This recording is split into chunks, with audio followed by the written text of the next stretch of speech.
ஒண்ணு நீங்க நினைச்சுக்கங்க, இந்த சமுதாயம் ஒருவேளை ஏதாவது ஒண்ணு சொல்லலாம் அவங்கள பார்த்து, ஆனா நீங்க ஒரு தீர்மானம் எடுங்க.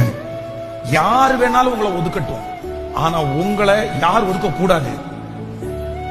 நீங்க உங்களை ஒரு காலத்திலும் நான் இப்படி இருக்கிறேன், நான் இப்படி இழந்துட்டேன், நீங்க உங்களை ஒதுக்கிடவே கூடாது. எப்பவுமே இதுவரைக்கும் ஒருவேளை உங்க சொந்தக்காரங்களுக்கு மறைஞ்சு வாழ்ந்தீங்களா? இதுவரைக்கும் மற்றவர்களை எதிர்கொள்ளக்கூடிய தைரியம் உங்களுக்கு இல்லையா?